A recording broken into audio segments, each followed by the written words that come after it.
Salut à vous mes petites pailles, on se retrouve pour une nouvelle vidéo et vous l'aurez bien compris, on va parler bien évidemment de Zoro. Et pour ça, on va analyser l'évolution de celui-ci et découvrir pour quelles raisons il n'obtiendra jamais le titre de meilleur épéiste. Alors je sais, je viens d'en troubler plus d'un, mais je vous explique. Alors tout commence lors de sa rencontre avec Luffy. On apprend que le rêve de Zoro n'est autre que de devenir le meilleur épéiste au monde. Et ironiquement, c'est à ce moment que son rêve, même s'il ne le sait pas encore, commence à s'effriter.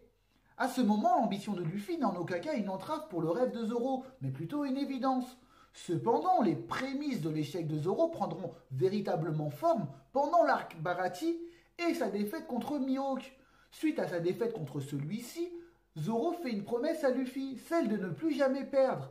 Même si dans un premier temps, on pense que cette promesse est une évidence pour celui qui veut devenir le meilleur épéiste au monde, elle n'est en fait qu'une entrave pour celui-ci, car celle-ci symbolise le dévouement de Zoro pour son capitaine. Et le dévouement chez un maître d'armes pour une tierce personne est tout simplement contradictoire à l'ambition.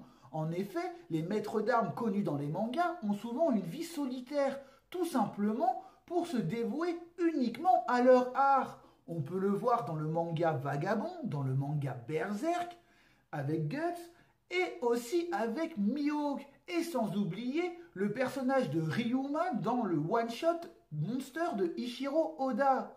Quant à Zoro, plus il avance dans l'aventure, plus il a des gens à protéger. Et plus il a des gens à protéger, plus son rêve s'évanouit. Mais cette déchéance est dissimulée, camouflée par la mise en scène de Oda, rendant son personnage des plus charismatiques. Mais aussi avec le comportement de celui-ci qui met en avant son orgueil et son bellicisme. On pourra observer une nouvelle fonction chez Zoro au cours du manga, celle de second de Luffy, même si Oda nous le montre de façon tacite. Cependant, on verra que pendant cette scène, après l'arc Enies Lobby, Zoro saisit le rôle de second avec virulence. Et par cette action, Oda nous montre l'investissement de celui-ci dans l'équipage. Mais le moment où Zoro a perdu le droit de prétendre au titre de meilleur épéiste au monde est aussi le moment le plus emblématique du personnage. J'ai nommé le sacrifice sur Thriller-Back. En effet, pour sauver Luffy, Zoro n'hésite pas à renoncer à son ambition au profit de celle de Luffy. Et ce geste est contradictoire aux paroles émises à Luffy au début de l'aventure. Peu importe ce que les gens pensent de moi, je ne renoncerai jamais. Zoro considère que le fait de ne pas pouvoir sauver son capitaine le rend inapte au titre de meilleur épéiste au monde. De plus, on peut le voir encore une fois, Zoro juste avant l'ellipse met sa fierté de côté pour pouvoir sauver Luffy. Zoro ne désire plus parfaire son art et devenir le meilleur épéiste pour obtenir la reconnaissance de tous, mais devenir le meilleur épéiste pour que le rêve de Luffy s'accomplisse. Et c'est là que le génie de Oda opère. En effet, le comportement de Zoro découle de l'ambition de celui-ci. Le fait qu'il y renonce pour une autre que la sienne, cependant une tâche toujours aussi ardue, son comportement devrait changer. Mais il reste le même et dissimule réellement la véritable fonction de Zoro, celle de second de Luffy. Et Zoro, le personnage le plus charismatique, n'évolue plus individuellement, mais collectivement, en faisant partie de cette entité qu'est les Mugiwara. Et de ce fait, Zoro est un rouage de l'ambition de Luffy. Comme on a pu le voir précédemment, Zoro est bel et bien investi, bien plus investi dans l'ambition de Luffy que la sienne.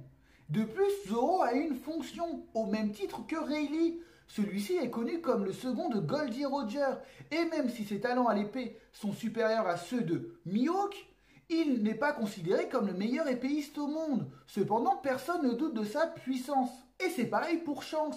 On sait qu'il rivalise avec Mihawk. Cependant, il a le titre de Yonkou. Rayleigh et Shanks ont choisi la voie de la piraterie et de la camaraderie. Ils font partie d'une entité. Et dans ce cas-là, celle-ci est l'équipage. Contrairement au personnage de Ryuma et Mihawk. Zoro fait lui-même partie d'un équipage, et même si sa force surpassera celle de Mihawk, Shanks et même Rayleigh, il n'obtiendra jamais le titre de meilleur épéiste, car il sera considéré en tant que second de Luffy. Donc voilà pourquoi il n'obtiendra jamais le titre de meilleur épéiste. À présent, intéressons-nous à l'œil de Zoro. Beaucoup pensent que Zoro aurait un pouvoir caché dans son œil. Et pour ma part, je pense que c'est un énorme troll de Oda. En effet, Zoro a bel et bien perdu son œil. Une grande partie des gens pensent que Oda fait un clin d'œil au personnage de Kakashi dans le manga Naruto de Kishimoto. Cependant, Zoro est inspiré du personnage de Guts dans Berserk, le manga de Kentaro Miura. En effet, ils ont de nombreux points communs.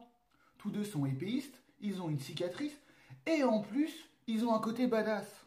La défaite de Guts contre Zod, et ensuite le discours de mérite de celui-ci envers son adversaire, est semblable au discours de Mihawk lorsqu'il bat Zoro. On peut aussi voir que sur Little Garden, Zoro n'hésite pas à se trancher les jambes pour continuer le combat. C'est pareil pour Gus qui n'hésite pas à se trancher le bras pour aller sauver Casca. De plus, même si les personnages de Zod et Guts sont ennemis, Zod a énormément de respect pour son adversaire et il n'hésite pas à l'aider à plusieurs reprises. Identique au personnage de Mihawk qui n'hésite pas à aider son adversaire qui n'est autre que Zoro. Mais ce n'est pas tout, la trame du personnage de Zoro, que je viens de vous citer juste avant, est identique à celle de Guts. En effet, tous deux ont renoncé à leur ambition pour quelqu'un d'autre, malgré leur incroyable force. Cependant, le personnage de Guts quitte son groupe pour évoluer seul et retrouver ce qui l'animait. On pourrait penser que Zoro quitte son groupe, les Mugiwara, pour se souvenir de sa propre ambition. Wano Kuni pourrait être le bon endroit, mais ceci n'est pas le sujet. Les cicatrices des personnages de Luffy et Zoro sont la représentation de leur douleur intérieure. En effet, tous deux sont des personnages stoïques qui n'expriment pas trop leurs sentiments.